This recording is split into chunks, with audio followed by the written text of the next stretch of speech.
Rodell Mollineau was the guy who ran American Bridge when the Aiken Oppo went out. I'm the former president, actually the founding president of American Bridge 21st Century, which is a research and tracking super PAC dedicated to making Republicans' lives miserable. He's now a political consultant in Washington. Joe Pounder was one of the people in charge of America Rising when it took down Braley. And you mostly work with Republicans. That's the key. Just You're work with Republican Oppo Republicans, guy. all the conservative Republican side. Okay. He's still an Oppo guy for the GOP. I sat down with both of them to talk about how the Oppo business works today. So I'm looking at both of you. You're both very nicely dressed. You look very like normal people, but you're these like. What is it like to be the dark artist, like the grand masters of the dark art of politics? Like, what does that mean? How does that? Everyone seems to think of what opposition research is as like the darkest, deepest, scariest part. Like, why is that?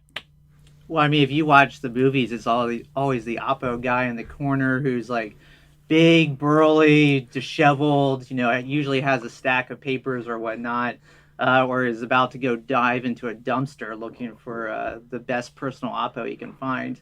That's usually not the case. It's usually our guys are, 25, 26-year-olds who are at computers all day long, digging around, looking for information. And Oppo world, at least in the 10 years that I've been doing it, has become a lot more transparent, a lot more in the open, has really come out of the shadows, and it's a big business. Yeah, so a lot of people just don't like viscerally don't like the idea of opposition research, right? When they think of it, they think of like that moment when somebody like put out that old Barack Obama's kindergarten essay where he's like, I want to be president, and he's supposed to show that he's some bad person. Just like, defend the job to me. Defend why this is an important part of politics. That's complete bullshit that people don't like opposition. Of course they do. People like negative ads. They say that they don't like negative ads. They don't like negative campaigning. But if you ask people after an election 5 things that they remember that are positive about a candidate, especially a candidate that they weren't voting for, they couldn't give you 5, but they can give you 10 different things that they saw on television or read in direct mail or on the radio or what have you of why that candidate sucks. So this idea that opposition research is bad, like, no. Listen, research is the building block of any campaign. They're just getting all the information. They're just gathering it all, and it's not necessarily the information itself that is dangerous or that is toxic, that is bad. It is what then you do with the information. It's kind of like anthrax. Anthrax is anthrax until you weaponize it. Then it's a problem. It's a good thing. It's like anthrax. I mean, we kind of view ourselves as content providers. We provide content to the pollsters who will test it. We provide it to the direct mail guys, to the digital guys. It is the citations that are in the paid media campaigns that go forward. Rodell's exactly right. You really can't have a campaign without that basis of information. And that basis of information is the Oppo research work. So it really drives, I think, everything. And, K Street, I think, is littered with a bunch of candidates who lost elections because they thought they could go 100% positive. You really need a contrast message. On the flip side, I would say it's also littered with candidates who thought they could go 100% negative, too. So contrast messages usually are what wins elections. And I think that's why we're in the business of providing that content to people. You're telling both sides of the story, right? You're giving somebody something to vote for, but you're also giving them something to vote against. Let's talk a bit about how the process actually goes. So what's the first thing that you do? What's the first thing that you set about doing when you hear about a candidate that you may be facing? Yeah, I don't want to bore people, but it's really a process that begins with taking all the information that's publicly available that you can find. And in today's age, that's more information than you actually know how to deal with. You take everything from their official bio, their personal financial disclosures, their resumes, their LinkedIn profile, their social media, their personal financial disclosure, for example. A lot of debate in this cycle about those. You take every investment they've ever had, every paid speech they've ever given, and you start asking more and more questions about it to the point where you piece together what we call a research book, which basically has a full detailed analysis of their lives and the opportunities that you can exploit. But that's really, it's as simple as that. That's our first step.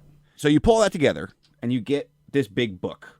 What happens then? Like who gets this book? Who looks at this book? This is where you come in, right, Rodell, as a communications guy.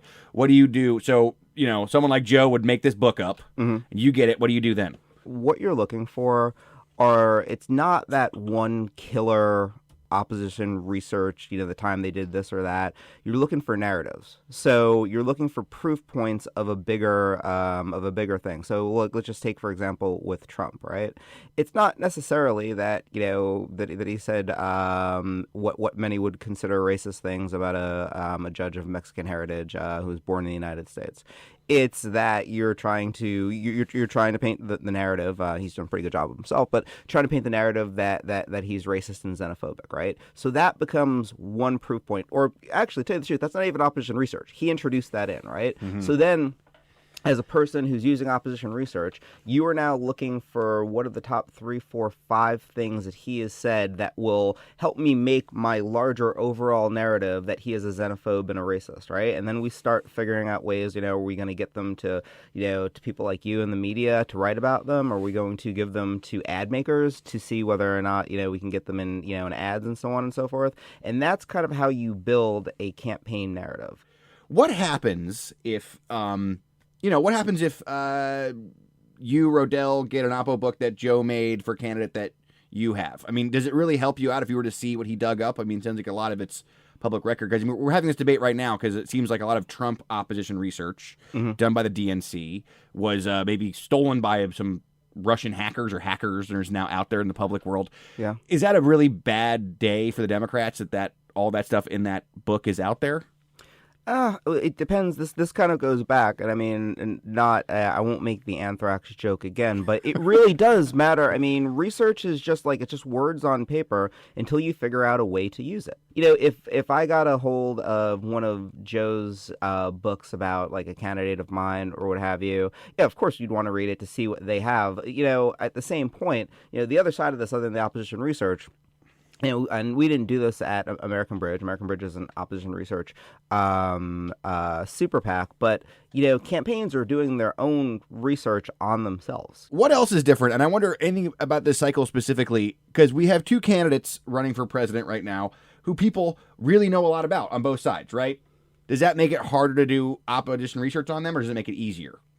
Well, I think I'll let Joe talk to the actually gathering of the research, because when someone's been in the public domain for 30 years, I mean, listen, if someone if someone's 40 and they've got maybe a 5 to 7 year public service record or what have you, it's a lot easier to finish that book and to kind of get everything that you need versus someone who's been around for 30 years, which is both Secretary Clinton and Donald Trump. So the getting all the stuff together part, because you still have to do that, and you can't assume that people know. There's a whole new generation of voters that don't really know as much about Secretary Clinton as, some older voters might, and so it's sort of kind of a reintroduction.